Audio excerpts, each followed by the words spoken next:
නමෝ තස්සේ භගවතු අරහතෝ සම්මා සම්බුද්දස්සේ නමෝ තස්සේ භගවතු අරහතෝ සම්මා සම්බුද්දස්සේ නමෝ තස්සේ භගවතු අරහතෝ සම්මා සම්බුද්දස්සේ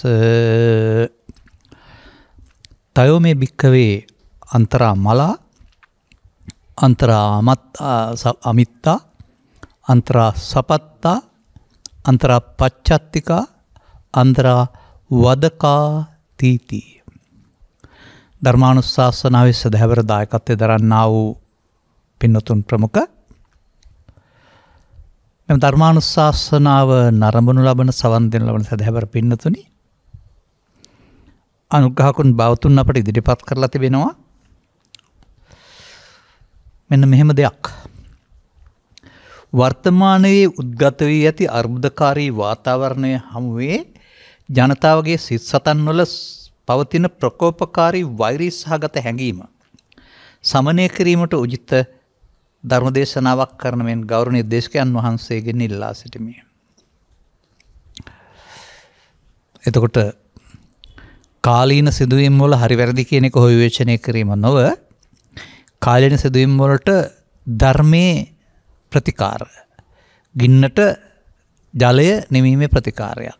එනවා මේ ගිනිවලට ධර්මයේ නැමැති ජලය ඉන්නේ කොහොමද කියන එක තමයි අපිට කතා කරන්න තිබෙන්නේ. කාලීන නැත්නම් වර්තමානයේ කියන වචනය මම දකින්නේ ශාක්‍යකෝලී යුද්ධය ඇති වුණෙත් එදා වර්තමානයේ. චූලෝදර මහෝදර යුද්ධ වැදුනෙත් වර්තමානයේ. ගැමුණු වෙලාර යුද්ධයත් වර්තමානයේ. 71 කැලැරත් වර්තමානයේ. 83 අරගලයත් ජූලි කලබලයත් කළු ජූලියත් වර්තමානයේ. ඒ කියන්නේ හැමදාම මේ ගැටුම් ඇති වෙන්නේ අතීතයේ හෝ අනාගතේ නෙමෙයි. වර්තමානයේ. ඒ මොහොත වර්තමානයේ අද ඒවා අතීතේ වුණාට. ඒ වගේ මෑත මේ සිදුවීම් අපි වර්තමානයේ. වර්තමානයේ මිනිසාට මුහුණ දෙන්න සිදුවෙනා වූ අභියෝග හමුවේදී නොසැලී නොගැටී සිසුල්වන්ට සිටින්ට අවශ්‍ය සදහම් අවබෝධය පෘථග්ජන සමාජයට නැහැ. ඔවුන්ට තිබෙන්නේ පෞද්ගලික දුර්වලකම් සංගවාගෙන ගත කරන්නා වූ පිටට පේන හිස් පුහු ආගමික ජීවිතයක්. ඒකටත් ඔවුන් ආගමික කියලා කියනු ලබනවා. මෙබැවින් මේ මිනිසා ජීවත්වීමේදී මිනිසාගේ ජීවිතය තුළ රෝපණය වෙන පෝෂණය වෙන බලවත් වෙන අවශ්‍ය විට පාවිච්චි කළ හැකි සතුරු තුන් දෙනෙක් ඉන්නවා කියලා පෙන්නලා තියෙනවා. තයෝ මේ භික්කවේ අමිත්‍රයෝ තිදෙනෙක් හතුරු දෙනෙක් වදකයෝ තිදෙනෙක් පසමිතුරෝ තිදෙනෙක් ඒ වචනෙන් පෙන්වන්නේ අහිතා වැඩ පිණිසම ක්‍රියාත්මක වේ හැටි තිදෙනෙක් උපතින් පසු කලක් කරනකොට ඔබ සංගවා ගන්න බව බුදුන් වහන්සේ වදාහරනවා. සංගවා ගන්නවා කියන එකේ තේරුම නිරන්තරයෙන් එළියට එන්නේ නැහැ. අවශ්‍ය මොහොතට එළියට ඇවිදින් සංගවී යන්න පුළුවන් ගරිල්ලා හමුදාවක් වගේ. මෙන්න මේ තිදෙනා ඉස්මතු විට උත්සන්න වූ විට ඒක ඒ පුද්ගලයාව අන්ධ කිරීමක්. අපි බලමු කොහොමද තිබෙන්නේ කියලා. මොනවද මේ තුන් දෙනා? තුන් දෙනා හැඟීම් විශේෂ තුනක්. ලෝභෝ භික්කවේ, දෝසෝ භික්කවේ, මෝහෝ භික්කවේ. මේ හැඟීම් තුන තමයි මේ අපේ ඇතුලේ ඉන්නා වූ අමිත්‍රයා, වදකයා, පසමිතුරා, කරදරකාරයා වෙන්නේ. ඒවා ආවහම ඒ තුනටම පෙන්නනවා අත්තං නජානාති ධම්මන්න පස්සති. එහෙම නැත්නම් ඊට හයින් පෙන්නනවා ජනනය කරන්නේ අනර්ථයක්මයි. අනත්ත් ජනනෝ ලෝභෝ අනත්ත ජනනෝ දෝසෝ අනත්ත ජනනෝ මෝහෝ. ඒ හැඟීම් වලින් මුසපත් වූ පුද්ගලයා දනනය කරන්නේ අනර්ථයක්. ඔහුගේ සිත ප්‍රකෝප කරනු ලබනවා. ඒ තුළින් සිත අභ්‍යන්තරයේ සහ සමාජයට බියක් අතු වෙන බව ඔහුට තේරෙන්නේ නැහැ.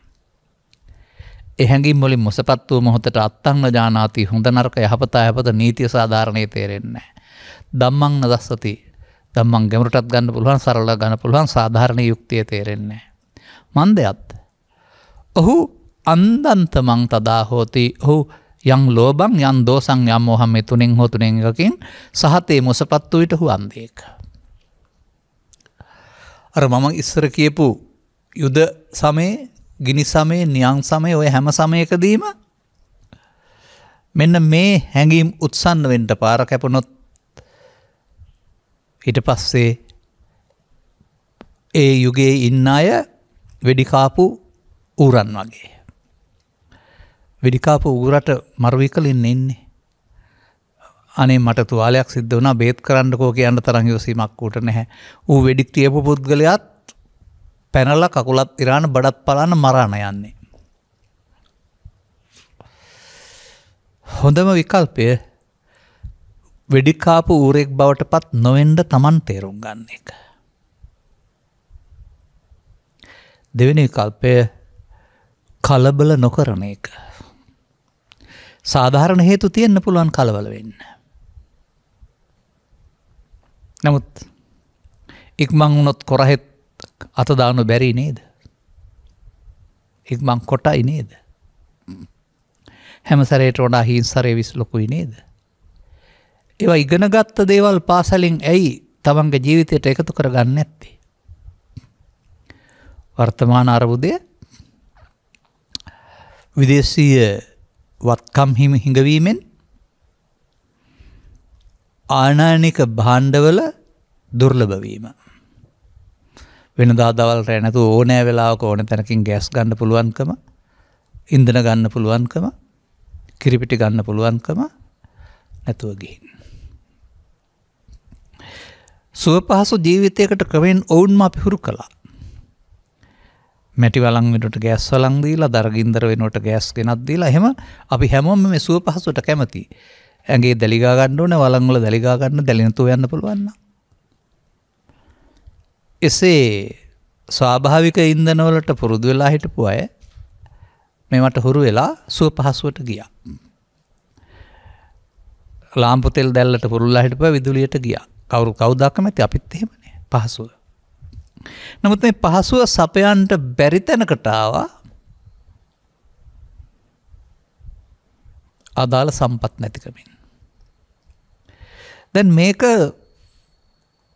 ඔවුන්ගේ වරදක් නෙවෙයිනේ, ජනතාවගේ වරදක් නෙවෙයි. ඒක 1958 59 ඉඳලා මේ මූල්‍ය කළමනාකරණය කරපු සමස්තයේ වරද. වැඩි වරද වර්තමානයේට තමයි.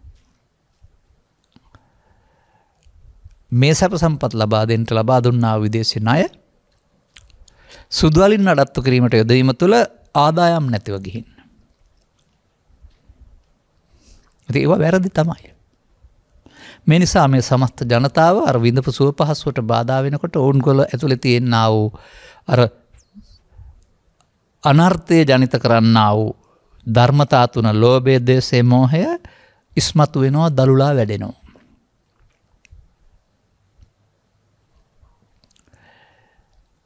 එතකොට ඒ යන්නේ සාමාන්‍යයෙන් මේකට තිබෙනවා මෙන්න මෙහෙම මේ ජාතක පොතේ කතාවක්.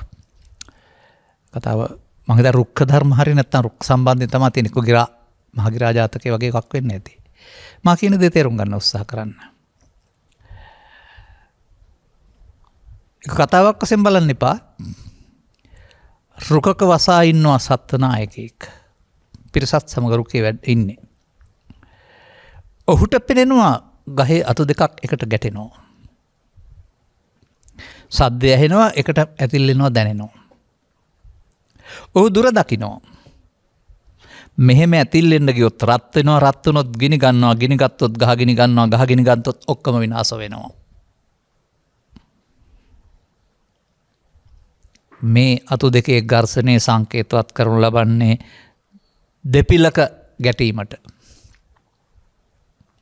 කවුරුණත් දෙපිලක් දුරදිග යන්නට නොයා යුතුයි.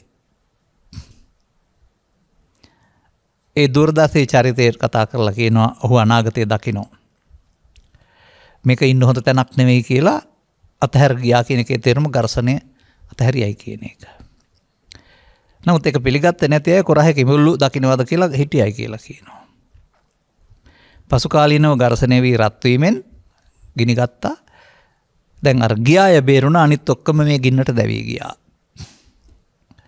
ඔබ හිතනවාද මේ කෑලේක ගහක් ගිනි ගත්ත කතන්දරයක් බුදුහාමුදුරුවෝ කියන්න තරම් බොළඳයි කියලා? මට එහෙම හිතන්න බෑ ඔබට පුළුවන් වුණාට සමාජයේ. මේ ජාතක පොතේ තියෙන්නේ වල් හැලි ගම්මැදි හැලි කියලා හිතන්න මම මෝඩ නෑ.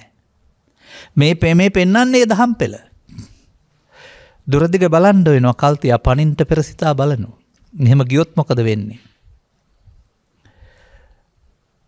ඒ නිසා මේ අවුලවන එක නිව්ටන්ගේ චාරිත්‍රය පිළිබඳ නියමෙත් ඕක තියෙනවා. සෑම ක්‍රියාවකටම සමාන වූත් ප්‍රතිවිරුද්ධ වූත් ක්‍රියාවක් ඇත. ක්‍රියාවට ප්‍රතික්‍රියාව.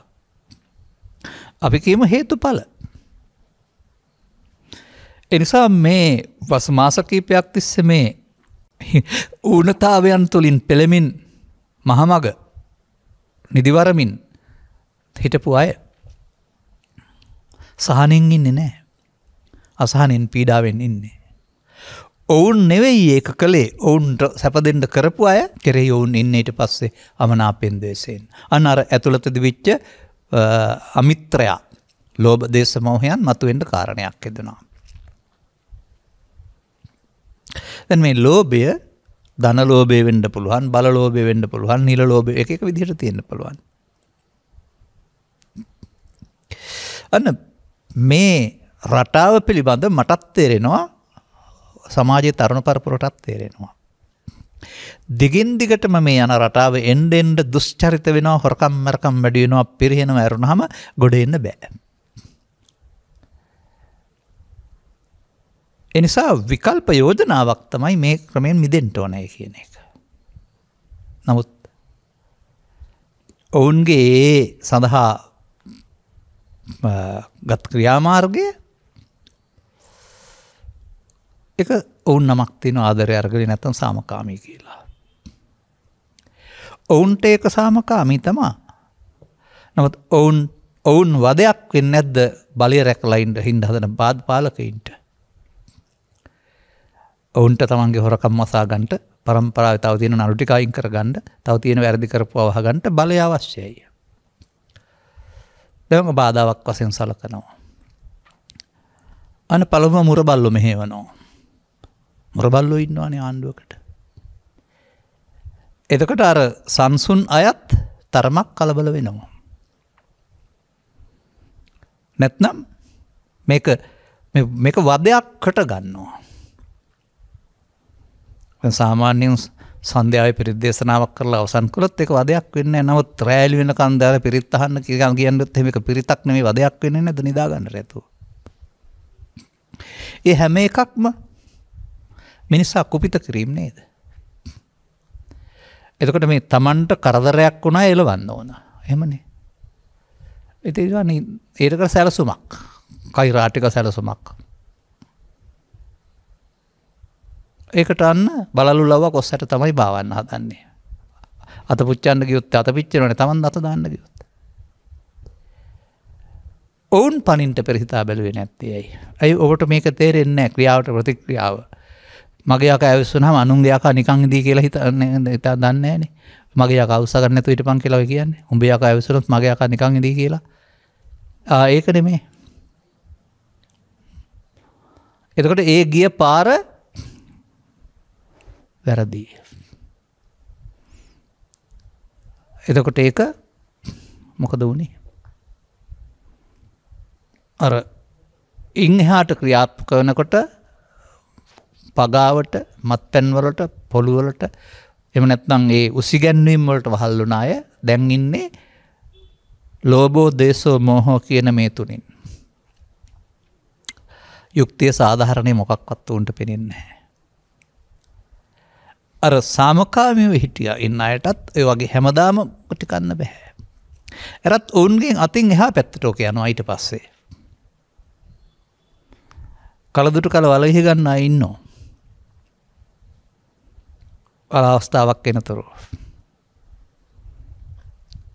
ඔය සාමකාමී එක එතනින් එහා පැත්තට වාහන පෙරලන එක හරි ගිනි තියෙන එක හරි සාධාරණයි. දැන් ගින්න. ගිනි ඇවිලෙන්න පටන් ගන්නවා. දැන් ගින්න පැතිරෙනවා ඊට පස්සේ. අර වෙඩිකාපු ඌරන්ට තමයි මේ ප්‍රශ්නේ හම්බ වෙන්නේ. ඔය ASCII මැරයෝ හොරු ඔක්කොමත් ඉන්නවා. ඒ නිසා එතනින් එහා පැත්තට අරගලේ නෙමෙයි මේක. හොරගලය, මැරගලය, බොරුගලය, මරගලය. ඒක අර දරුවන්ගේ නෙමෙයි. මට ඒකත් තියාගන්න ඕන. දැන් පේරුණානේ උන දේ. එතකොට මා දකින්නේ මේ ද්වේෂයෙන්, ලෝභයෙන්, මෝහෙන් කටයුතු කවුරුත් සාධාරණ නැහැ. අපේ පැත්ත හිමයි. ඒ නිසා ඉස්සරලා ඉගෙන ගන්න ඕනේ මේ වගේ සිද්ධියකදී මිනිසා කුපිත කිරීම වතුර රත් කිරීම වගේ වැඩක්. වතුර රත් කරන්න ගින්දර දානවා. රත් වුණාම මොකද වෙන්නේ? රත් වෙච්ච වතුර තුරලාකින් ගින්දරම තමයි නිවෙන්නේ. ගින්දර ඕක දන්නේ නැහැ. අවිඥානික බැවින්. පරිණ්ඩ පෙර සිතා බැලුවේ නෑ නේද? දැන් අත පිච්චුනේ නෑ නෙමෙයි අතත් පිච්චුණා අන්තිමට බලලා ලෝකස්වර බලන්න ගිහින්. එතනින් එහා පැත්තට තව කාරණා තියෙනවා ඉතින්. මිනිසුන් රැලි වෙන කල් පෝලිං වල ඉන්නකොට ගෙවල් වල ගෑන්ට 50ට ගෑස් ටැංකි තියෙනවා දැක්කම මිනිසුන්ට පෝර කිලෝ 5-10ක් හොයාගන්න නැතුව පෝර ගොඩවල් කොහේ හරි ගොඩ ගහලා තියෙනවා දැක්කම මිනිසුන්ට හාල් කිලෝ 5ක් හොයාගන්න නැතුවම හාල් කිලෝ 100 ගණන් ගොඩ ගහලා තියෙනවා දැක්කම ඒක වරදක් නෙමෙයි. මුදල් තියන අය ගණන් යනවා දන්න නිසා කල්තිය අය ක්‍රැස් කරගන්න ඇති. නමුත් ඔවුන් දකින්නේ ඒක නෙමෙයි අපිට නැති දේවල් ඔවුන්ට තියෙනවා කියලා. මේ හැම එකක්ම ඔවුන් කුපිත වෙන කාරණයක්. දැන් මේකේ හානිය ජීවිත 9යි වාහන 50ක් 60ක් කෝටි සංඛ්‍යාත ගෙවල් 50-60ක් ගානක ඉනිපත් වෙලා. දැන් තේරුම් ගන්න. දැක්කද? ක්‍රියාවේ ප්‍රතික්‍රියාව ගින්නක් අරන් ගින්නට ආයේ මේ සල්ලි මේ රත්තරන් මේ හොඳ ඒවා මේ නරක ඒවා කියලා ගින්නට ඔක්කොම දැවෙනවා. ගිනි තබා ගත්තා. ගිනි අවුලුවා ගත්තා. ලෝභ ගිනි, දේශ ගිනි, මෝහ ගින්නෙන් මේ දැනුනේ. අර බාහිර ගින්න නෙමෙයි මම කියන්නේ. ඒ ගින්න ඇති කලේ ඒක. මේ පෘථග්ජන සමාජයේ ප්‍රශ්න විසඳන්න යන හැටි. එබැවින් කියවනක් තියෙනවා සෑම කළු අලාලාවකම රිදී රේඛාවක් ඇත කියලා. එක හීනෙන් මෙලි වෙන්නේ නැහැ කියලා තියෙනවා. ඒ වගේ මේ අපහසුතාවය සදාකාලෙම පවතින්නේ නැහැ. ප්‍රතිකර්ම යොදන්න ඕන බාරගත්ත අය කවුරු හරි. එතෙක් අපට අඩියක් පස්සට ගන්න පුළුවන්කමක් තියෙන යොසීමක් තියෙනවා නම් නැත්තම් අනුන් පිට වරද පටවමින් කෑකෝ ගහන්නම තමයි පුළුවන්. දැන් ඒ නිසා බුදුන් වහන්සේ වදාරන්නේ මෙන්න මේ කාරණා තුන. මිනිසා දුකට පත් කරනවායි කියලා. මිනිසා නෙවෙයි මිනිසා සතු ලෝභය, මිනිසා සතු ද්වේෂය, මිනිසා සතු මෝහය. ක්ලේශ ධර්මයන්, පාප ධර්මයන්. අපි ළඟ ඕක නෑ කියන්න එපා. පෘථග්ජන ඔක්කොම ලෝභ දේශ මොහ තුන කටුවක්. ඒ වර්තමාන මොහොතේ මේවා උත්සන්න වුණොත් ඒ වගේ දේවල් සිදු වෙනවා. ඒ නිසා ඇවිල්ලට ගින්නට පිටුරු දාන්න බොහොම ලේසි. ඇවිල්න ගින්නක් දුරදිගනවා නිවා ගන්නයි මහන්සි වෙන්න ඕන. තවත් උකට තියෙනවා භෝග කියන සූත්‍රයක් පෙන්ලා. ඒකත් තේරුම් ගන්න ඕන සමාජයේ. පංචමේ බික්කවේ ආනිසංසා භෝගීසු. මේ වතු පිටි ඉඩකඩම් ගෙවල් දරවල් යාන වාහන මේවා භවභෝග සම්පත් වල යහපත් විපාක 5ක් තියෙනවලු. භෝගනිසාය අත්තනෝ සුඛං අත්තනෝ සුඛේති පීනේති සම්මා සුඛං පරිහරති. මේ භවභෝග සම්පත් මට තියෙනවා කියලා මට සතුට වෙන්න පුළුවන්. තිබෙනවා නම් ඊට පස්සේ ඒවා තමන් වෙනුවෙන්, දරුවන් වෙනුවෙන්, බිරිඳ වෙනුවෙන්, ඥාතීන් වෙනුවෙන්, ගම රට වෙනුවෙන් ඒ විදිහට යොදන්න පුළුවන් ශාසනය වෙනුවෙන්. ඒක ආනිසංස යහපත් විපාක. නමුත් බුදුරජාණන් වහන්සේ ආනිසංස විතරක් දේශනා කරලා ඒකපාක්ෂික ධමයක් දේශනා කරපු උතුමෙක් නෙවෙයි. පංචමේ භික්කවේ ආදීනව අභෝගේසු. තමන්ට ප්‍රමාණවත් නොවන සුරක්ෂිතතාවයන් පිළිබඳ සැක ඇති අවස්ථාවලදී ඒවා වෙනත් විදිහට සුරක්ෂිත කරන්න ඕන. මුදල් මගින් හෝ වෙනත් රක්ෂිත ක්‍රම මගින්. නමුත් බුදුන් වහන්සේ වදාරනවා ඒ භවභෝග සම්පත් වලට උරුමකාරයෝ තව 5 දෙනෙක් ඉන්නවා. ඔවුන්ට උරුමුණ දවසටත් අඬන්නේ දොඩන්නේ නැතුව ඉන්න බුදුදහම පිළිබඳ අවබෝධයක් තියෙන්න ඕන. නැත්නම් අඬන්න දොඩන්න වෙනවමයි. කවුද උරුමකාරයෝ? අග්ගි සාධාරණ භෝගා ගින්නට උරුමයි. ගෙවල් පිච්චුණා වාහන පිච්චුණානේ. උදක සාධාරණ භෝගා වතුරට වැටුණානේ වාහන. චෝර සාධාරණ භෝගා වගින තියන්න ඉස්සෙල්ලා හොරුඟක් ಜಾති ගන්න ඇති. අග්ගි සාධාරණ උදක සාධාරණ චෝර සාධාරණ. තව ඉතින් ඔය පනත්පන් වල නැත්තම් රාජබලයේ පතුරුලා රාජසන්තක කරගන්න පුළුවන්. මම මේකට කියපු කතාවක් තියෙනවා. සාමාන්‍යයෙන් කණ්ඩ හිතුනහම කබරගොයා තලගොයා කරගන්නවා කියලා කියමනක් තියෙන්නේ. මේක තියෙන්නේ ජාතක පොතේ. නුවර කැවිදින් නතර වෙනවා අඹ සැමියෝලක්.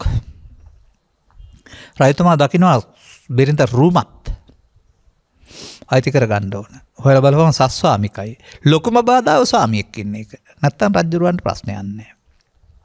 අන්න නීතිය නැත්තම් ඒ රජ්ජුරුව කියන නීතිය ආයුතු පැත්තට ඡන්දෙන් දේශයෙන් බොයෙමින් අගටේට යන හැටි. ඔහු ඔත්තු කරුවෙකුට කියලා පවුන් මේ පිටවල යන වාහනේට රජ්ජුරුවන්ගේ මරකත මැණික කියලා කතා කරන එකක් ඒක දානවා. දාලා ප්‍රසිද්ධියක් කරන රජ්ජුරුවන්ගේ මරකත මැණික නැති වෙලා හොයන්න අල්ලලා දෙන්න. දැන් සතර දොර වාසල් කොට පරීක්ෂා කරද්දී අහුවෙන්නේ මොහු දන්නේ මොහුගේ රතේ තිබී. දැන් රජ්ජුරුව කෙලින්ම ඔහු මරා දාන්න තීරණය කළා. දැන් මේ හොරකම් කරලාද මැරෙන්න උනේ. බිරිඳ ලස්සන නිසා රජ්ජුරුවන්ට බිරිඳ අයිති කරගන්න ඔහු මරණයටපත් කරන්න කූටු ප්‍රක්‍රමයක් යෙදුවා. මේක තමයි මේ රාජසාධාරණා කියන එකෙන් තේරම තියෙන්නේ. ඔවයිතම මාධ්‍ය වේදීන් පහර ගැනීමේදී පැහැර ගැනීමේදී ආයතන වසා දැමීමේදී ඕන තැනක ඔවා ක්‍රියාත්මක වෙනවා. දසරාය ධර්ම නෙමෙයි ඊට පස්සේ ඡන්දෙන් දේශෙන් බයෙන් අගතියට යෑමනේ. අගති වලින්. ඒකයි රාජසාධාරණ පාලකයින්ට මේ සාමාන්‍යයෙන් ඔකට කියන්නේ පොලිස් නීති පොතේ නම් ඔකට වගන්ති දෙකකුත් තියෙනවා කියලා මම අහලා තිනවා කියන්නේ හරියටම ගොරක ඕන්නම් දඩමස් කරන්න පුළුවන් දඩමස් ඕන්නම් ගොරක කරලා පෙන්වන්න පුළුවන්. විරුද්ධවාදියෙක් නම් ගොරක වෙනුවට දඩමස් තියන්නේ කියලා නඩු දාන්න පුළුවන්. හිතවතෙක් නම් ඔයක තිබුණේ දඩමස් නෙමෙයි ගොරක කියලා බේරන්න පුළුවන්. ඔකයි ගොරක දඩමස් කිරීම දඩමස් ගොරක කිරීම කියන එකේ තේරුම. ඔය බලේ හැටි. ඉතින් ඔය ඕනෑවට වඩා බලයට කිට්ටුයි ආවඩන්ට යන හැමෝටමත් හොඳ පාඩමක්. ඈතින් ඉන්න ඉගෙන ගන්න. ලැබෙන ප්‍රතිලාභ ටික ටික වුණාට විනාශය ඊට පස්සේ බොහොම විශාලයි. අනිත් එක උන් අපි විශ්වාසිත බට උන් විශ්වාස නැහැ උන් වෙනස් වෙනවා.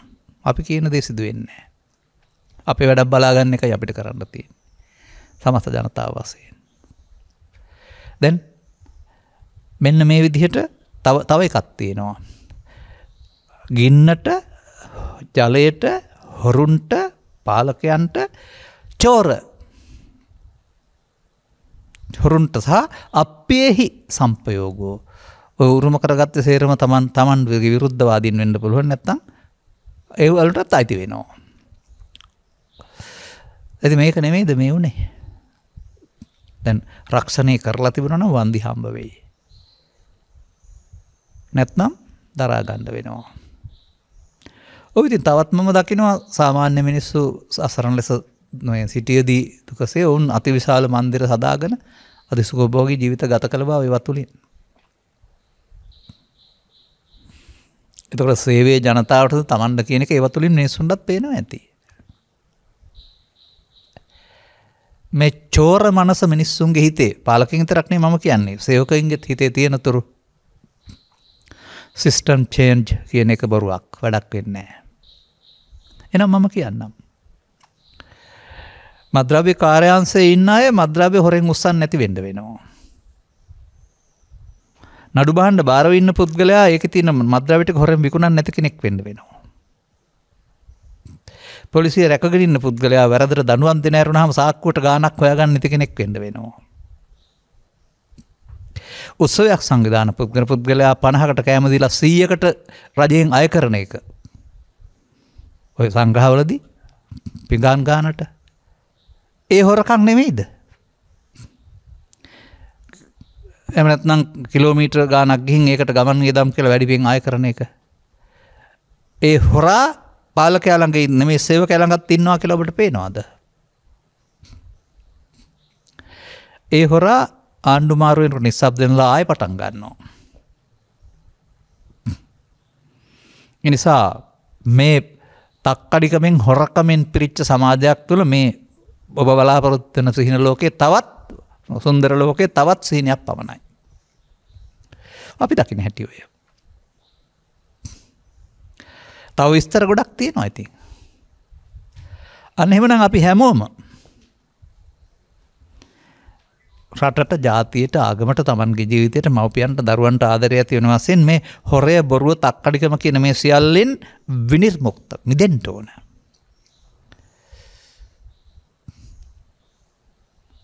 එහෙම නැතිව බලේ මාරු වීමෙන් පාට මාරු වීමෙන් පාලකයා මාරු වීමෙන් නෑ. රැකියා සපයන යම්කිසි දෙපාර්තමේන්තුවක් ආයතනයක් කියන්නේ තමන්ගේ යාළුවන්ට සුදුසුකම් නැතුව රස්සා දෙන ආයතනයක් වෙන්න බෑ එහෙනම්.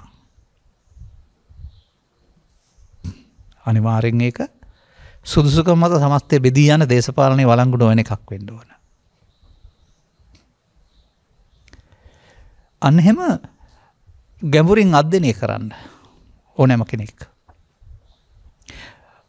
මායාමය සිහින ලෝකවල ඉන්න එපා. හැමදාමත් දේශපාලනය අපිට මායාමය සිහින ලෝක තමයි හැමදාම මවලා දුන්නේ.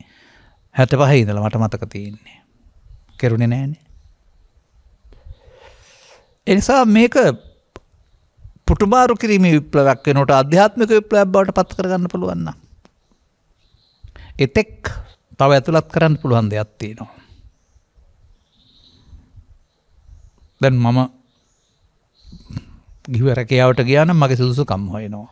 ගුරුවරයෙක්, විධායක නිලධාරියෙක්, ප්‍රාදේශීය ලේකම්වරයෙක් තරඟ විභාග අභියෝගතා පරීක්ෂණයකින් සුදුසුකම් අරන් තමයි බලලා තමයි අදාළ තැනට ගන්නෙ. මොකද අය කාර්ය බහුලත්වය තුළ සුදුසු තීරණය ගන්න තරම් ක්ෂණික මොලයක් තියනවාද බලලා.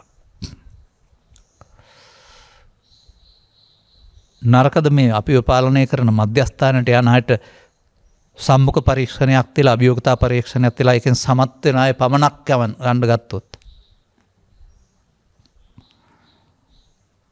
නමුත් මේ සංස්කෘතිය තුළ එහෙම නෙමෙයි ක්‍රියාත්මකුනේ දිගින් දිගටම. ප්‍රභූත්වයේ තිබූ ධනය තිබුණු අයගෙන් 50 ගණන් වල 60 ගණන් වල ආරම්භ වුණ දේශපාලනය හරි හම්බ කරන තැනට ගිහින් නැද්ද?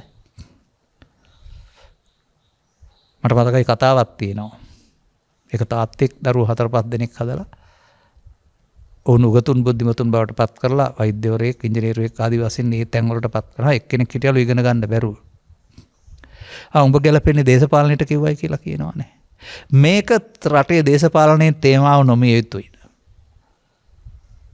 ඒක ප්‍රතිපත්තියක් වශයෙන් තීරණ ගන්නට ඉහළ බුද්ධියක් තියෙන ඔවුන්ට ඒ පාලනේ බාර දෙන්න ඕන.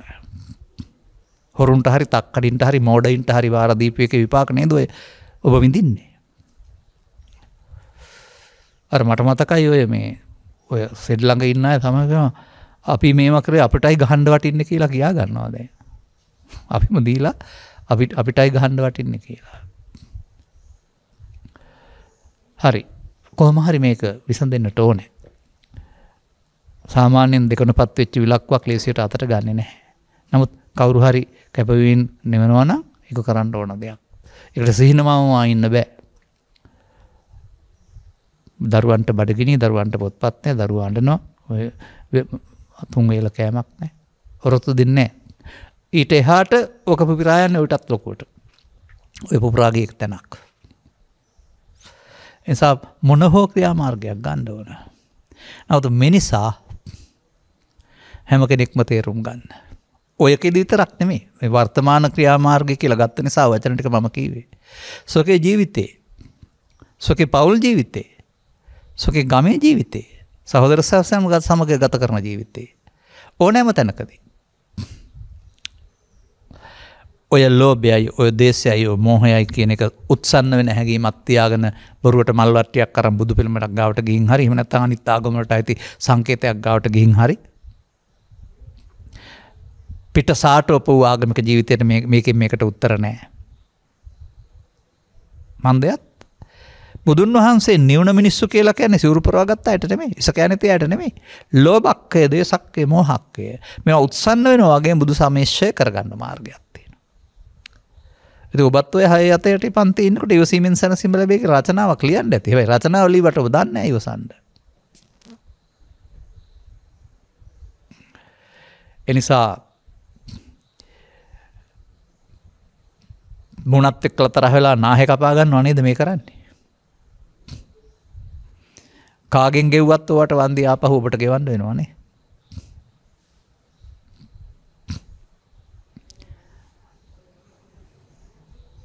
මම පුදුම වෙන දෙයක් තියෙනවා. ලෝකේ තියෙනවා යම් යම් රටවල් බුද්ධ ආගමක් ඇත්තෙම නැහැ. නමුත් නීතිය සැමට සාධාරණයි. ඒ නිසා සමාජීය සාමකාමී පරිසරය පිරිසුදුයි සතුටින් ඉන්නවා. අපිට ඊට වඩා විශිෂ්ට දර්ශනයක් තිබිලත් අපි දැවෙනවා. ඒ බුදුන්ගේ හෝ දර්ශනයේ වරද නෙමේ මේක හරවත්ත ලෙස ගත්තේ නැති එකේ වරද. උඩින් පල්ලෙන් අත ගන්න ආමිස පූජාවට සීමා වුණා වූ ඇදහිල්ලට සීමා වුණා වූ කාඩ්බෝඩ් බෞද්ධකම. අන්නේ ගැමරෙන් හදාරන්න. එවිට අවශ්‍ය තැනට උපදෙස් දෙන්න. කතා බහ කරන්න. නිර්භයව කතා කරන්න පුළුවන්. මිනිසා කුපිත කිරීම ගෙදරත් වැරදි, දේශපාලනෙත් වැරදි, කුඹුරු වැඩ වැරදි, වැව් ජලය බෙදා දීමෙත් වැරදි. ඕනෑම තැනක කුපිත කිරීම කියලා කියන්නේ මිනිසා තුළ සැඟවින්නා වූ මායя මතුවෙන එක. අතීතයේත් වර්තමානයේත් අනාගතයේත් කවදාවත් මෙයා මතුවෙලා යහපතක් කරන්නේ නැහැ. අන්න සවන් දෙන අය. යුක්ති සහගත සාධාරණ ව්‍යාපාරයට සාධාරණ සහයෝගය දුන්නට කාර්යයක් නැහැ. නමුත් නොදැන කරන්නේ ප්‍රතික්‍රියා දක්වන්නට අවශ්‍ය ක්‍රියාවක් යෙදීම නම් ක්‍රියාවට ප්‍රතික්‍රියාව ක්‍රියාත්මක වෙනවා.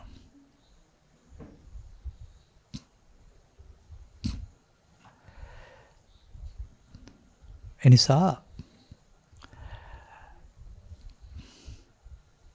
මා මේ සම්බන්ධයෙන් කතා කළේ බොහොම කල් සිට. ගමේ ඉන්නකොට පොල් පිටිත් තියෙනවා, පොල් එලිත් තියෙනවා, දරත් තියෙනවා, අඹත් තියෙනවා, පොළොසුත් තියෙනවා. මේකක්වත් නගරයට නෑ.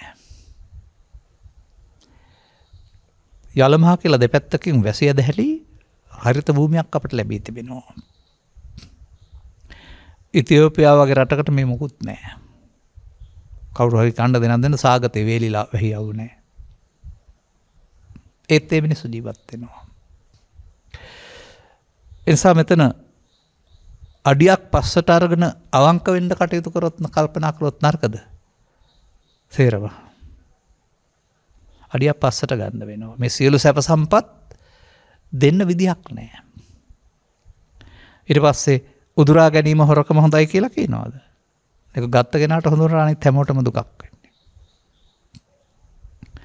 තවදුරටත් එතකොට සුදු පිරුවටේ මඩ ගෑවෙන එක. බෞද්ධකම නැමැති සුදු පිරුවටේ මඩ තමයි ගෑවෙන්නේ. ඒ නිසා බුදුසමයේ තියෙනවා සල්ලහුක බුද්ධි කියලා සැහැල්ලු ගතිපෙතෝ. අප්පකිච්ච වැඩ අඩු කරගන්න එක. අන්නේ විදිහට ගති ලක්ෂණ ගොඩක් පෙන්වලා තියෙනවා. තැනට ගැලපෙන ආකාරයට යම් යම් සීමා පනවා ගන්න ඕන.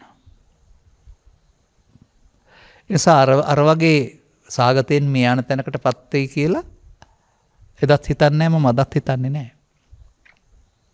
මන්දයත් අර ස්වභාවිකව ලබා දෙන්නා වූ වස්වැන්න රටේ තිබෙනවා. ඔය කියන ජලය, විදුලිය, දුරකථන, මේ ගෑස්, ඉන්ධන තිබිලා නෙමෙයි අත්තල මුත්තල කාලා බීලා ජීවත් වුනේ. උන්ට ලුණුයි කරෝලයි ගෙන්න වුණා. අනිත් ඔක්කොම ගමේ තිබුණා නේද?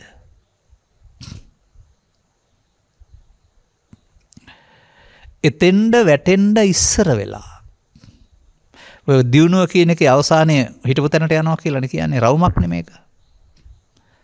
දැම්ම එතෙන්ද වැටෙන්න ඉස්සර වෙලා.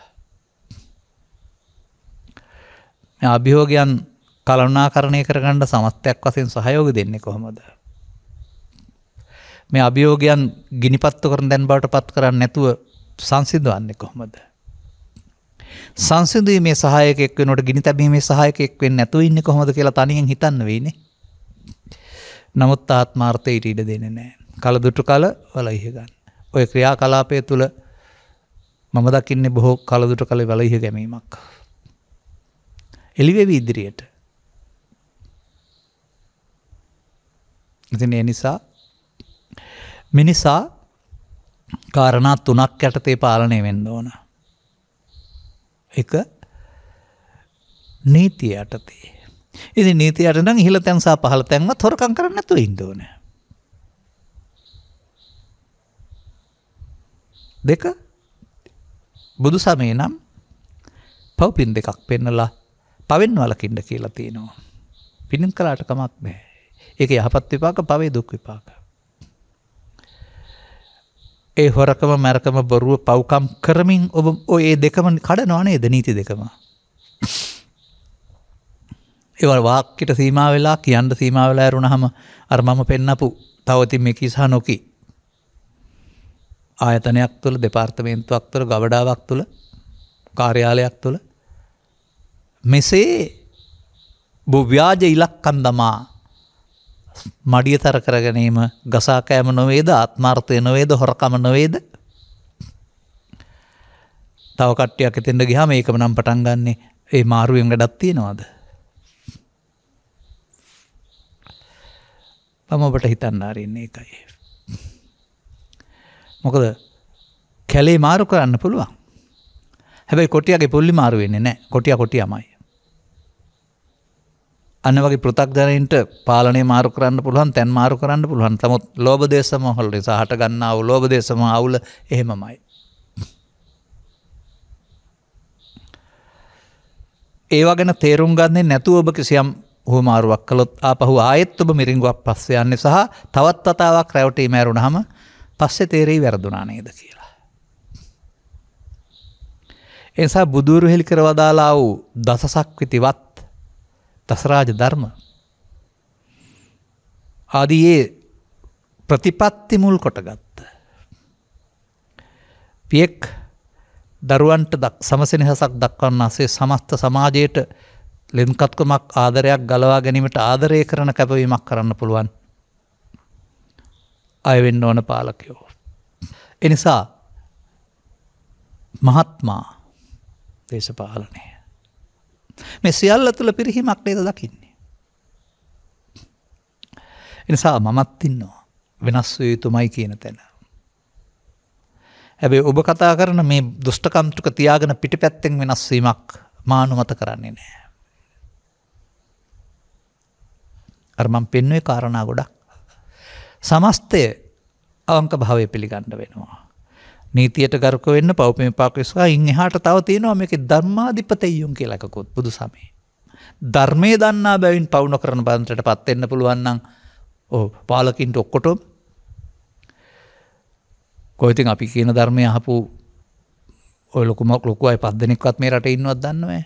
මොකද අපිට කවුරුත් එහෙම කතා කරලා නැහැ. ඊට සම්බන්ධ කෙනෙක් දෙන්නෙක් පමණයි නිකම් මට කතා කරලා තියෙන්නේ. අනිත් අයත් අපි හම් වෙන්න ආවොත් ඔවුන්ගේ පටු දේශපාලනයට ඉත් එක් කරගන්න එනවා වරුණාම අපි කියන ධර්මය අහන්න එන අය මට හම් වෙලා නැහැ. අපිත් මේ කරන්නේ දේශපාලනයක්. ලෝභයෙන්, දේශයෙන්, මොහෙන් විනිවෘත වුණා වූ මිනිසුන් තුළ රටක් හදන්න. ඒ නිසා බුදුන් වහන්සේගේ දේශපාලනය සුපිරි.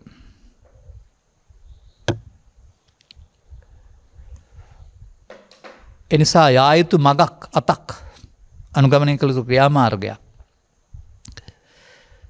මේ අල්ලසෙන් දූෂණයෙන් හොරකමෙන් මැරකමෙන් කපටිකමෙන් තොරව ගසා කෑමෙන් තොරව ඉහළ තැන් නෙමෙයි පහළ තැන් සිර සියල්ල පිළිගන්න වෙනවා ප්‍රතිපත්තියක් වශයෙන්. තැන සුදුස්සාටම ලැබෙන එක ඇරුණාම එක දේශපාලන සංග්‍රහයක්, එක ඥාති සංග්‍රහයක් මේවා 65 ඉඳලා අද දක්වාම මම දැකලා තියෙනවා. අදාළ තැන්වලට නසුදුසන්පත් කර ගැනීම ආයතන බිඳ වැටීමට හේතුවයි. ප්‍රතිවත්වයේ තීරණ ගන්න තේරෙන්නේ නැහැ. එහෙම නැත්නම් තවත් විදිහක් තමයි ඒ තැන් වලින් හොරා කන්න පුළුවන් තමන්ගේ යපත් කරගත්තාම. බොරිලක් අන්දාලා. එනිසා මේ අවුල් වේගයේ මේ රට තනියම නෙමෙයි ඔන්න ඔහමයි. මේ මොහොතේ මේකට ඉතින් ඕන නම් දොස් පැවරිය හැකි ඕන තරම් අයට. දොස් පැවරීම නෙමෙයි අවශ්‍ය වෙන්නේ. කොහොමද ගොඩ ගන්නෙ? කොහොමද එතෙක් තවදුරටත් මේ ගින්න පැතිරෙන්නේ නැති වෙන්න වළක්වන්නේ? මුලින්මත් කරන්න තිබුණා කියන දේ ඇහුවනම් නැත්නම් වෙනස් වුණා නම්. නමුත් එහෙමත් බැරිකමක් තියෙනවා. Taman වැජෙන්නේ රැකෙන්නේ බලය තුල නම් බලය නැතුවම බලය නැතුව බලු වෙනවා කියලා දැනගත්තාම ඒකට අතාරින්නත් ලෑස්ති නෑ. එතකොට එතන තියෙන ලෝභය බල ලෝභය. බල ලෝභය, ධන ලෝභය, තව ලෝභ තියෙන්න පුළුවන්.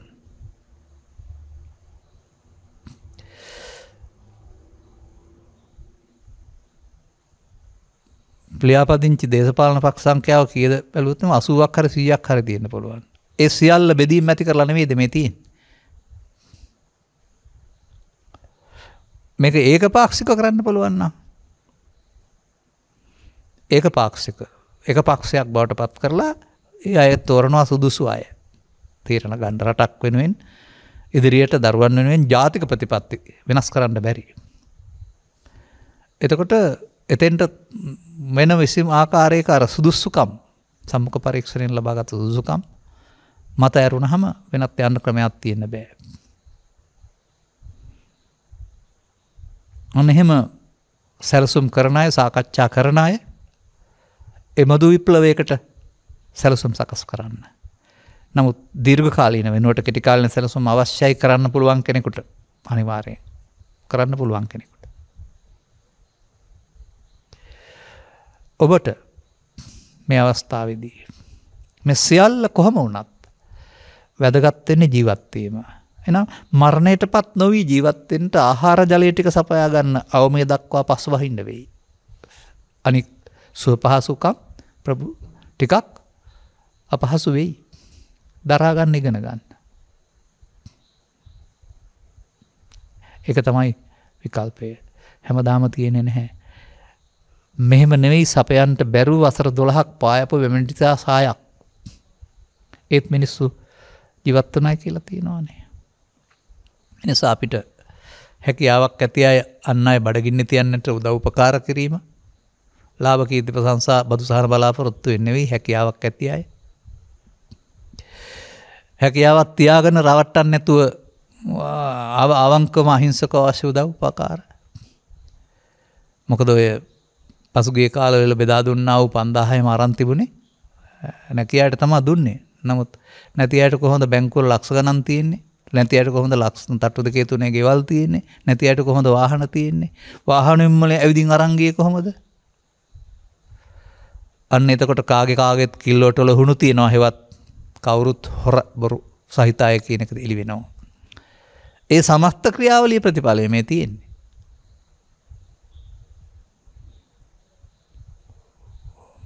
නිකන් දෙනවා නම් හෙම්බිරිස්සාවත් හොඳයි කියලා කවුරු හරි දෙනවා නම් අරන් දෙන්න බෙදලා දෙන්න.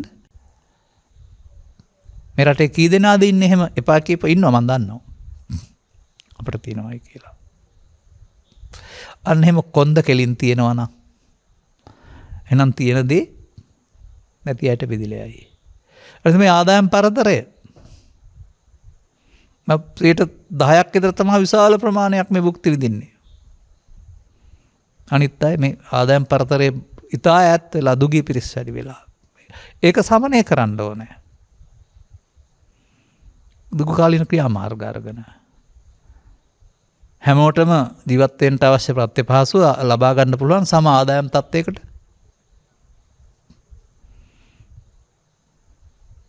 එන්න. එනිසා බුදු සමයෙන් පෙන්වන්නා වූ අවංක භාවයේ ප්‍රතිපත්තිගරුකකම ඒ වගේම මේක තුල ගැඹුරු ධර්මයක් තියෙනවා. මේක මේ වගේ දේශනාවක විස්තර කරන්න කැමති වෙන්නේ නැහැ. අර අනර්ථය ජනනය කරන්නා වූ ගති ලක්ෂණ ටික අමිත්‍රයා, හතුරා, වදකයා, පසමිතුරා කියලා කතා කරන්නා වූ ගති ලක්ෂණ ටික බුදුන් වහන්සේ වදාරන්නේ ඔබගේ තුලින් මැරෙන්න ඕනේ. ඔබ නෙමෙයි මැරෙන්න ඕන.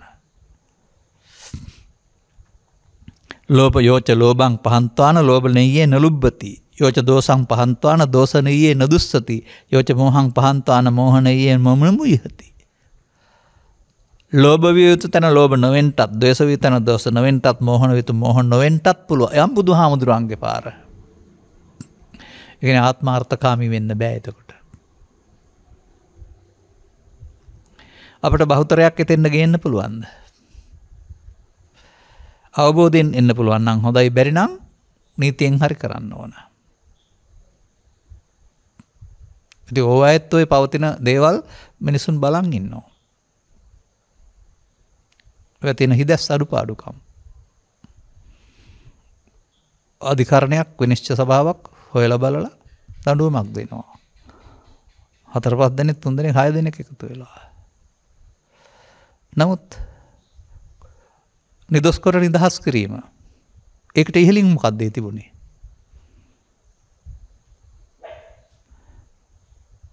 සමහර විට මිනිමරුන් වලට සම්බන්ධයි. එහෙම නැතුව කාට හරි බැනපු කෙනෙකුට නිදොස් කර නිදහස් කිරීමක් නැහැ.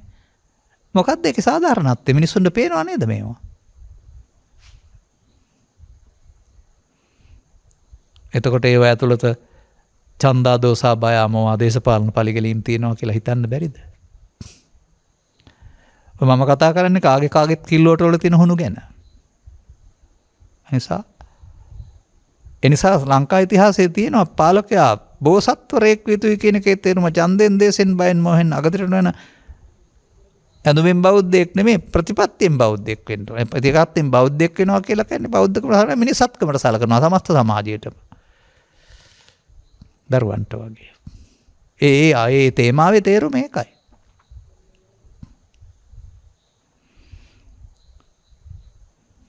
එහෙම නැතුව දේශපාලන තට කපටකම් වලට හැම පන්සලටම හැම කෝලිමටම හැම පල්ලියටම හැම ආයතනයටම ගිහින් ආශිර්වාද ලබා ගන්නවා කියලා එහෙමත් පුළුවන්ද කෙනෙකුට? කෙනෙකුට තියෙන්න ඕන තමන් පිළිගත් එක ආගමයි. ඒක හංගන්න ලැජ්ජ වෙන්න ඕන නෑ. අර දේශපාලන තට කපටකම්. අපි දකිනවා උන්ට ආගමක් නැති බව එතකොට. නත්ති මේ සරණං අඤ්ඤං බුද්ධෝ මේ සරණං වරං නත්ති මේ සරණං අඤ්ඤං ධම්මෝ මේ සරණං වරං නත්ති මේ සරණං අඤ්ඤං සංඝෝ මේ සරණං වරං ඒතේන සච්ච වජ්ජේන හොතු වේජය මංගලං. එහෙම කියලා තවත් කොහේ හරි ඉල්ලන්න යන්න අදින්න යන්න පිටේ අදින්න පුළුවන්ද? මිනිස්සුන්ට පේන්නේ නැතුණට අපිට පේනවා. ඔවුන් ළඟ ඇති ආගමක් නැහැ කියලා. කාගේ වුණත්. මීට වඩා ශ්‍රේෂ්ඨ පුරුෂයෝ අපට ඕනේ. ඔවුන්ගේ මතුවීම රටක් දියුණු කරන්න අවශ්‍ය කාරණයක්. නිසා ඔබ තැන දෙන්න ඕන සත්පුරුෂ භාවයට මිසක් ධනයට කුලයට නිලයට බය ආත්මාර්ථයට වාසියට නෙමෙයි කියන එකවත් තේරුම් ගන්න. මේ කරුණු තේරුම් ගන්න ඕන ඔබ. එනිසා තේමාව ඉවසීමෙන් සැනසීම ලැබේ. තේමාව හැම සැරේට වඩා හිංසරේ හොඳයි. තේමාව ඉක්මන් වුණොත් කරහෙත් අත දාන බැවි. කලබල වෙන එක නෙමෙයි. ඒක ඔබ තුළ හැඟවී තිබෙනා වූ ලෝභය, දේශය, මොහය ඔබේ පාලකයා බවට පත්වීම. ඔය හැමතැනම ඕකෝය. එහෙනම් බුදුන් වහන්සේගේ තේමාවේ තියෙන ලෝභක්කය, දේශක්කය, මොහක්කය මෙන්න මේ ටික නැති ජීවිතයකට එන්න. නිකම් බෑ. පන්සල් ගියාට හරි මල් පුට්ටියක් පූජා කරලා ඉස්කෝලේ බුද්ධාගම ඉගෙන ගත්තාට හරි බෑ. තමා පිළිබඳ අවබෝධයක් ලබාගෙන මේ එන මොහොතේ මේවා මේ මතුවෙන මොහොතේ එකතු වී බලවත් කිරීම වෙනුවට ෂය කරන්න පුළුවන්, ශූන්‍ය කරන්න පුළුවන්. නිවන ශූන්‍ය නෑ. නිවන ලෝභයෙන්, දේශයෙන්, මොහෙන් ශූන්‍යයි. අපි හිතන්නේ නිවන ශූන්‍යයි කියලා බොහෝ දෙනෙක්. එබැවින් අපේ පැත්තෙන් අපි පැහැදිලි කරන දර්ශනයේ පැත්තෙන් මේකට තියෙන පිළියම් ওই විදිහට කලබල නොවන එක, සුදුසු ආකාරයෙන් කටයුතු කරන එක. යමක් සිදු වුණොත් ප්‍රමාදයක් තුල දරා ගන්න පුළුවන් අග්යුදක චෝර අපේ සම්පයෝග භෝගත් මේවටත් සාධාරණයි කියලා බුදුහාමුදුරුවෝ අදාරලා තියෙනවා. වැටුනොත් අවසරයක් නැගී සිටින කරුණාම ඒක තුලගත් ආයෙත් පරිගන්න හිටියොත් එහෙම එතකොට ආයෙත් වැඩි පාරේ. ඒ නිසා මේ නොදියුණු මනසක් ඇති අය තමයි මේ තේරම මේ පරිගැනීම ආදී දේවල් කරන්නේ. දියුණු මනසකින් කතහැරලා දාන එකයි කරන්නේ.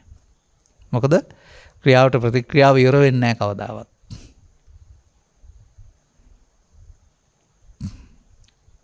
හැබැයි මේවත් මේ සිදුවීමත් මේ මොනවා හරි පිටිපස්සෙන් ගිහිල්ලා ලැබෙන්නා වූ සහනයට වඩා සදහම් නැමැති දේ ඉස්මතු වෙන්න උදව් උපකාර වෙයි. සංකීර්ණ ජීවිතයට වඩා බහුභාණ්ඩික ජීවිතයට වඩා ජීවිතයට අවශ්‍ය සරල ජීවිතයකට යන්න. එතකොට නැති වුණත් ටිකයිනේ. මහා පරිමාණයෙන් නෙමෙයි. සරල සුන්දර මිනිසුන් බවට පත් වෙන්නට නිකම් බෑ. මානී කියන පදේ නීහත අනති කියන පැත්තට අති කියන පැත්ත ඉඳලා හරියන්නේ නැහැ. අනති සහ නීහත දක්වා යන්න වෙනවා. ඔය හැම දෙයක් තුළම අනිත් අයට වඩා පෙන්වන්න හදන එකක් නම් ඒක මානී.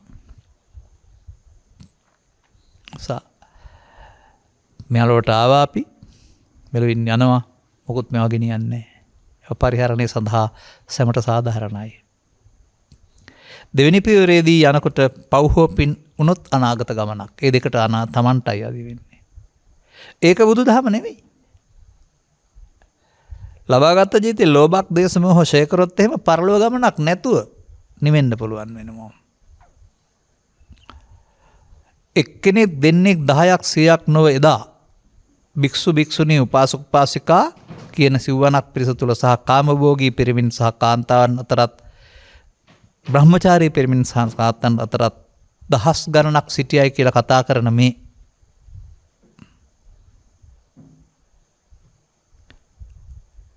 බියතුන් බුද්ධිමතුන් නිවුන මිනිසුන් සුවනේ උනේ අය අද. අන්න ඒ අය වැඩි කර ගන්න ඕන. ආමිස පූජාව පිටිපස ලුහු බඳින්න නැතුව ඒක උස්සන්න කරන කර්තියාගෙන යන්නේ නැතුව ඒක පුංචි මට්ටමකින් තියලා ප්‍රතිපත්ති පූජාවට මිනිසුන් යොමු කරලා ඔවුන් ලෝභ දේශ මොහ ෂය කිරීමයි ප්‍රතිපත්ති පූජාවෙන් බුදුන් පිදීම.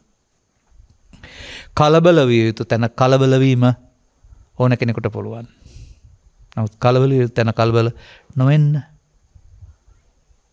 ගැඹුරු අවබෝධයක් තියෙන්න වෙනවා. ප්‍රශ්නයක් සම්බන්ධයෙන් බෙදා ගන්න බැරුව බත් පිඟානක් බෙදා ගන්න බැරුව මනමාලියක් බෙදා ගන්න බැරුව මම දැකලා තියෙනවා. සුනකයෝ හපා කනවා කා ගන්නවා. උන්ට තමයි කා ගන්න. කාගෙන විසඳ ගන්න පුළුවන් හැකියාව තියෙන්නේ. මනුස්සයින්ට කතා බහ කරලා සාධාරණව විසඳ ගන්න පුළුවන් තරම් උසස් මනුස්සකමක් තියෙන්න ඕන නේද? අදාළ කරුණු තේරුම් ගනිමින් ඔබ තුලින් මේ සමාජයට වරදක් නොවන පුද්ගලයෙක් බවට පත් වෙන්නට හිතට ගන්නා ලෙස මතක් කරවෙන්න. මේ ආරාධනයකින් මේ කතාව කළේ මම ඒක ලෝකෝත්තර නොවෙන්න පුළුවන්. ඔය ලෝකෝත්තර ධර්ම දේශනා කරන අපට ඕවත් කරන්න බැරි නැහැ. එනිසා ඔබේ යුතුයකම මේ කාරණෙන් තේරුම් අරගෙන එන අභියෝගයන්ගේ කලබල නොවන තැනට දිනු මානසිකත්වයක් ඇති කර ගන්නට අවශ්‍ය ධර්ම අවබෝධය ලබාගෙන එසේ හැසිරෙන්න හිතට ගන්නා ලෙස මතක් කරමින් ධර්මානුශාසනාව මෙපමණකින් අවසන් කරනු ලබනවා. සබ්බීතියෝ වජ්ජන්තු සබ්බ රෝගෝ විනස්සතු මාතේ බවත් අන්තරායෝ සුඛී දීඝායුකෝ බව හැම දිනාටම තෙරුවන් සරණයි. මෝහක්ඛයෝ නිබ්බානං